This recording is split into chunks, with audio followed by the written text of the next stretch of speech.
coping mechanism that's been working really well for me recently especially is changing the narrative of things. I keep seeing and reliving where I couldn't breathe, where the paramedics were, where the ambulance was in the driveway, where everyone was running around and panicking, trying to get me things to go to the hospital with me.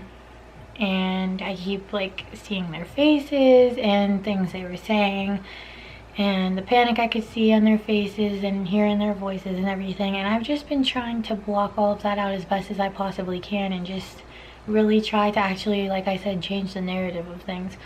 So going in the places where I was seeing that all take place, now trying to do other things in those areas, or even just facing the area. Like I'm up here right now.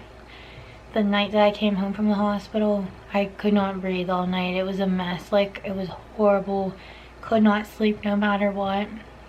And so now I look at my bed and all I see is just panicking, freaking out, completely panicking because I just could not just... So last night I decided, okay, this is the night I'm gonna force myself to go back up into my room and I'm gonna force myself to sleep up there. And I did. I'm so excited. It's been like a week, if not more, that I haven't slept. Up all night long, just completely panicking. So the fact that I was finally able to get some sleep is like... So yeah, I've just been trying to change the narrative over everything, and it seems to be working so far. I don't know how to explain it, but like, it's almost like if I wouldn't face it, I would just keep reliving it. So I've just been trying to block it out, face it, and do something else instead in that area.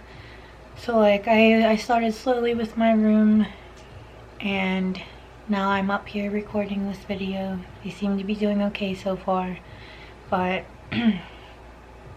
after getting back, like, it's hard to look at the driveway and not see that ambulance. It's hard to be in the family room and not see where the paramedics had to come through the door to get me and where they had to give me oxygen and everything. It's very hard to like block all of it out, but I'm managing somehow to just face it.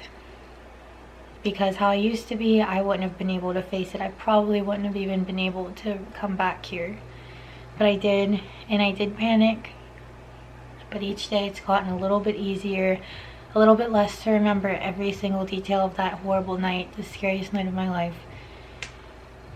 But I'm working on it, and I'm changing the narrative, and I'm just trying to be very thankful, very grateful that it wasn't worse than it was, and that I was able to come back that night. And even though that whole night I was up all night just so sick, couldn't breathe, changing the narrative, I've decided that's the coping mechanism to go with for this.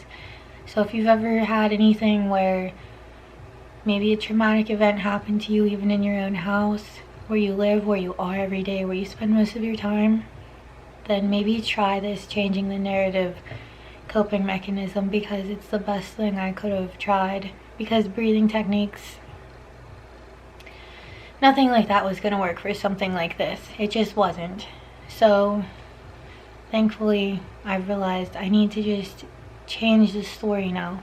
Yes, it may have happened here. Yes, I may have seen some of the most disturbing things and created people to panic around me and just all of that horrible stuff, but now I'm trying to make new memories in these places, and instead I'm trying to see my Camaro in the driveway. Instead of just seeing that ambulance there, now I'm just trying to focus on the good. I'm seeing the Camaro in that driveway. I'm being thankful to get to see that Camaro, to get to drive that Camaro. I'm just trying to turn the negative into the positive. And the worst part is just trying to block out what I mentally see, because I mentally see that ambulance backed up in the driveway. I mentally see myself panicking in the spot in the family room where I could not breathe, couldn't get a breath, and the paramedics had to come get me. that's the hardest part to block out, because it's not actually there, it's all in my head. So I'm still doing what I can for that, but this is definitely the best coping mechanism for something like this that I could recommend to anyone, is just changing the narrative, changing the story, rewriting it how you need to, seeing things how you need to. Sure, the ambulance might have been in the driveway. Yes, it happened. I can't go back and change anything that happened. But what I can change is right now what I choose to focus on, and I am definitely choosing not to keep reliving that night over and over again. So I'm going to try to take my power back, try to find my strength out of this, and I'm going to choose instead to see the driveway that has my Camaro in it. That's all I can do. And just block out that the ambulance was here. Just be thankful that they came, they helped me. The hospital did not, let me get that out there. The hospital was horrible. Oh my goodness. But the paramedics came, the paramedics helped me. And now I'm back. And it's just all about rewriting everything and changing the narrative now. And I highly recommend it for anyone going through anything similar, to where, like I said, even if it's in your own house and something happened, you just have to try so hard, and I know it's hard, but to block out all of that negativity that happened and just start making new memories in those spots. Start thinking different thoughts in these areas of the house. Whatever you have to do, just do it. Do whatever works. Do whatever you can. Keep going until you find something that works.